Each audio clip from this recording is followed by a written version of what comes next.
भारत के एटमी हथियारों पर आरएसएस के लोगों ने कब्जा कर लिया है। आपको बता दें कि भारत के जितने भी एटॉमिक वेपन्स हैं वो आज से गैर महफूज डिक्लेयर किए गए हैं। आपको बता दें कि भारत की जो आरएसएस की आइडियोलॉजी है उसका मतलब ये है कि वो पाकिस्तानियों के खिलाफ हर्जा सराई करना, मुसलमानों को नुकसान पहुंचाना, अपनी हिंदुइज्म को प्रमोट करना, अपने वेपन्स को, अपनी जुबान को, अपने मुल्क को मुकम्मल तौर पर अकलियतों के खिलाफ कर दिया है। अब यह खदशा जाहिर किया गया है कि भारत के एटमी हथियारों पर मुकम्मल तौर पर भारत की आरएसएस का कब्जा हो चुका है। इन्होंने कंट्रोल हासिल किया है। पाकिस्तान के खिलाफ किसी वक्त भी भारत के ये आरएसएस के गुंडे कुछ भी कर सकते हैं। लेकिन आपको बता दें कि डीजीआईएसपीआर ने मुकम्मल तौर पर इस बात की यकीन दहानी कराई है कि इस एटमी हथियारों पर भारत के जिस शख्स का, जिस पार्टी का मर्जी कब्जा हो, लेकिन पाकिस्तान तैयार है। आपको बता दें कि 2 रोज कबल भारत के नए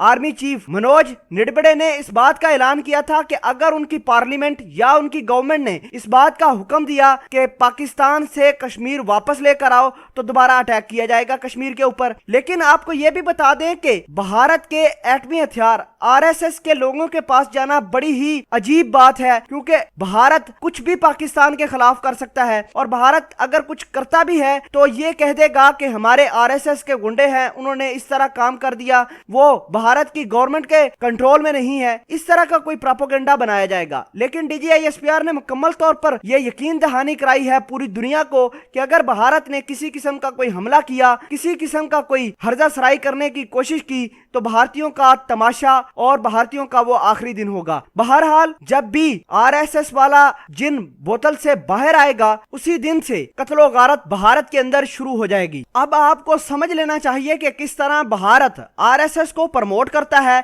आरएसएस वाले जितनी भी गुंडागर्दी मुसलमानों के साथ या अकलियतों के साथ करते हैं, कभी भी आज तक भारत ने उनके खिलाफ कोई एक्शन नहीं लिया, बल्कि उनको एक टास्क सौंप दिया जाता है कि आज के दिन तुमने ये टास्क करना है, इस महीने ये टास्क करना है, मुसलमानों को इस तरह नुकसान पहुंचाना है, पाकिस्तानियों के खिलाफ बोलना है। अगर ये भारत की गवर्नमेंट ये काम उनसे करवा सकती है तो फिर एटमी हमले की और डीजीआईएसपीआर ने जो खदशात जाहिर किए हैं उसके भी चांसेस बढ़ जाते हैं। लेकिन डीजीआईएसपीआर, पाकिस्तान आर्मी और पाकिस्तान के दीगर अदारों ने इस बात का ऐलान किया है कि अगर किसी तरीके से भारत ने पाकिस्तान को नुकसान पहुंचाने की कोशिश की तो भारतीयों का आखिरी दिन होगा। पाकिस्तान ने भी अपने पास गौरी मिसाइल, शहीन मिसाइल इसी वजह से ही रखे हुए हैं कि वो भारतीयों का पूरी दुनिया के सामने तमाशा बना दें, और इंशाल्लाह हमारी फौज ने पहले भी इनका तमाशा बनाया था और आइंदा भी बनाएगी।